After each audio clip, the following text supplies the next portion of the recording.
se conceptúa que la ley de servicio público debe dar las pautas globales también para el régimen pensionario, que los pensionistas deben ser considerados como trabajadores pasivos y por lo tanto en la categoría con la cual se retiran debe de existir una permanente nivelación con las categorías del trabajador activo.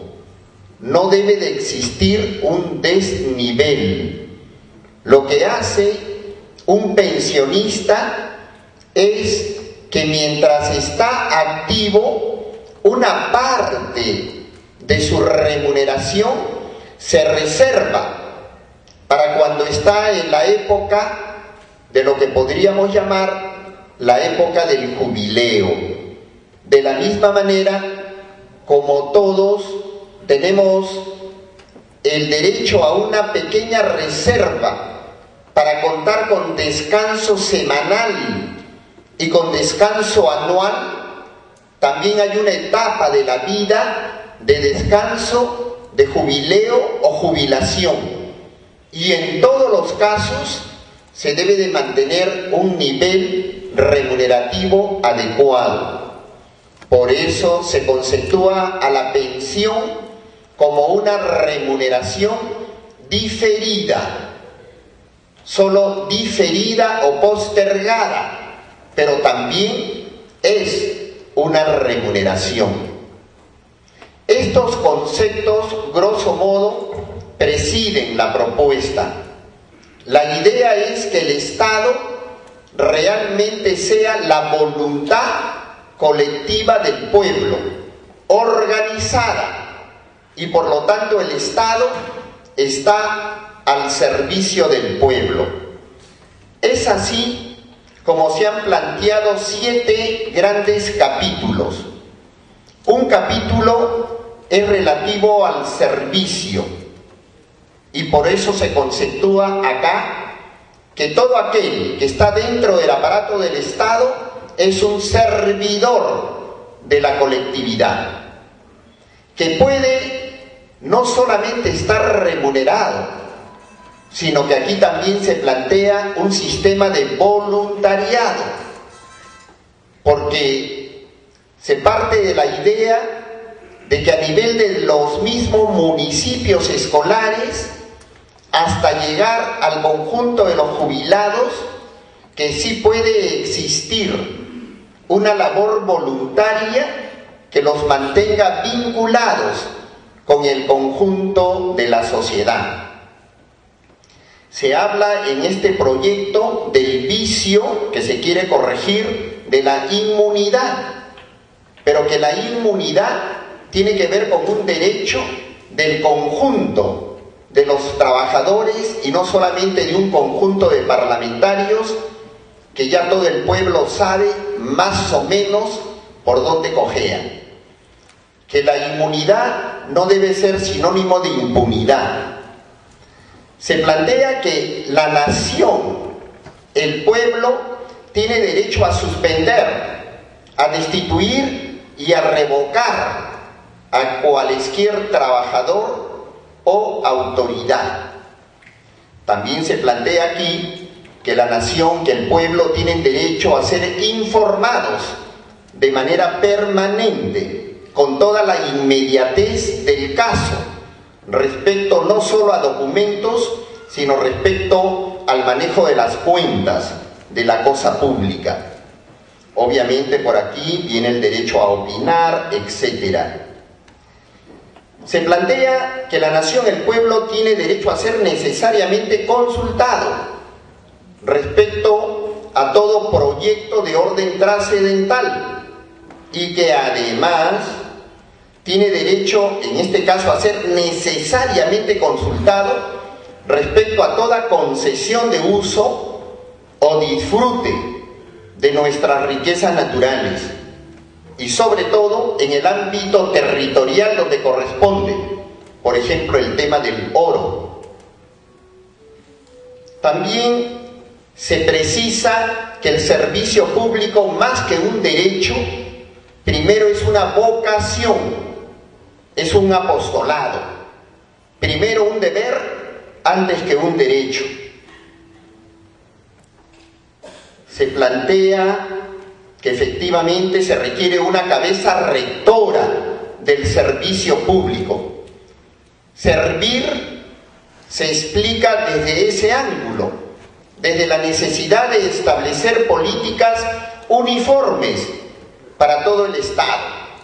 Por eso cuando se formula la pregunta si la carrera pública debe de ser debidamente formulada por cada entidad o en función de todo el Estado, la respuesta que damos es que debe ser en función de la totalidad del Estado y no de cada entidad simplemente. Que esto es lo que permite temas como reasignaciones, al verse al Estado como una unidad. Por ello que, repito, se explica la existencia de servir, para que existan políticas uniformes. Se habla de fundamentalmente dos grandes categorías a nivel de los servidores públicos: los asignados y los designados. Evidentemente esto no es todo, pero en lo fundamental sí. Asignados, los que ingresamos o ingresan por concurso, y los designados, tanto los que son electos como aquellos que ingresan bajo la condición de confianza. Un segundo capítulo es el relativo al trabajo. Se considera que el Estado tiene el deber de planificar para que, valorando a todo ser humano, exista la posibilidad de darle trabajo y que no exista el desempleo.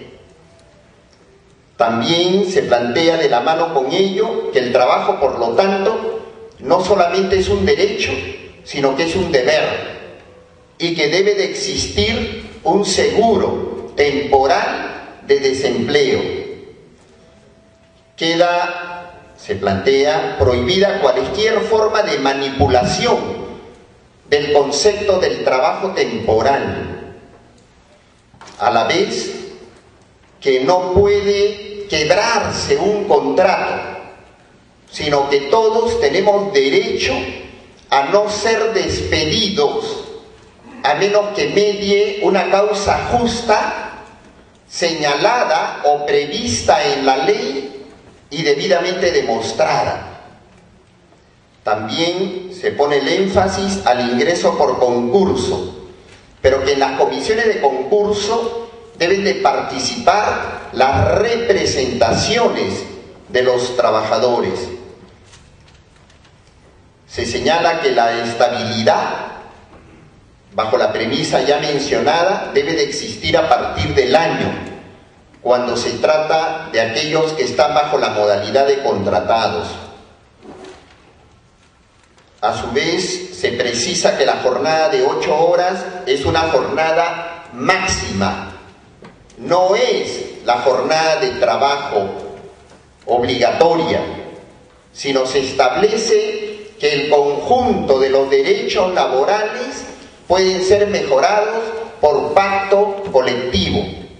El pacto, la negociación colectiva, es una fuente del derecho, es una herramienta para acrecentar los beneficios y derechos de los trabajadores. Se establece en este capítulo que queda absolutamente abolido el trabajo infantil y que todo aquel que lo promueva debe ser debidamente sancionado. El tercer capítulo es relativo a la retribución. Se precisa que hay una retribución económica y otra relativa a las condiciones de empleo y de vida.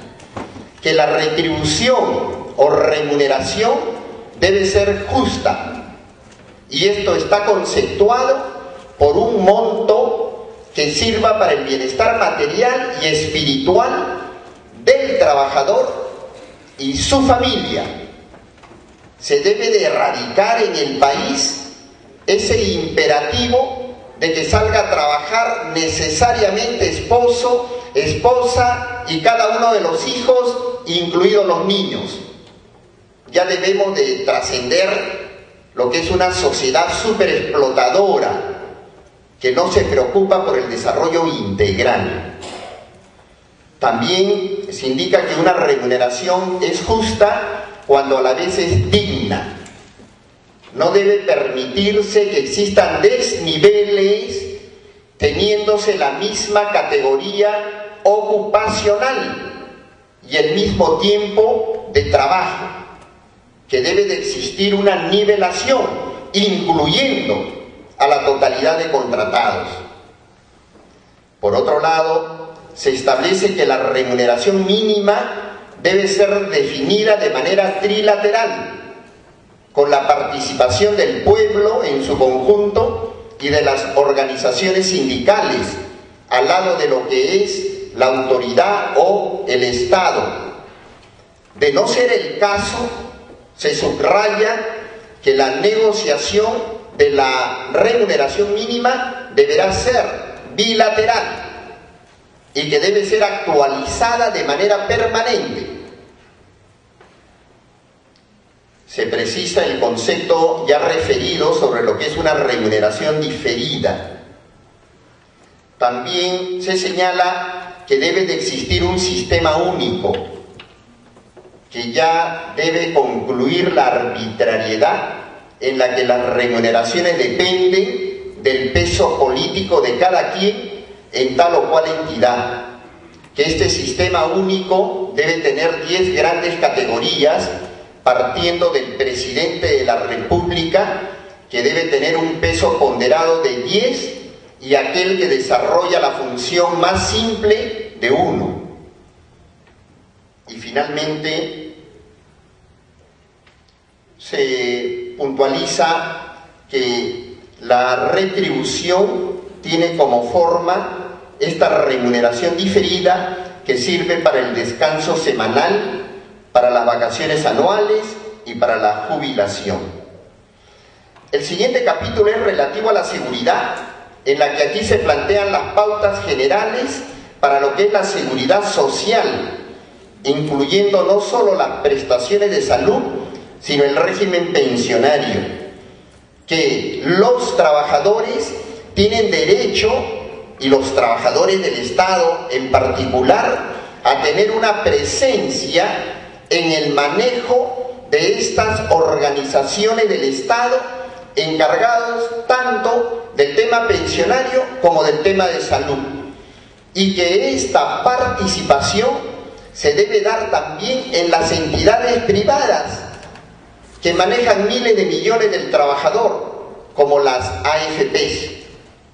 Ya debe de culminarse estas etapas históricas en que determinados agentes privados tienen el poder de administrar fondos del trabajador y el trabajador tenga que tener una actitud meramente pasiva. A esto se agrega que la seguridad social debe comprender prestaciones económicas de otra índole, por ejemplo, relacionadas con accidente, con enfermedad, con vejez, con desempleo, etc.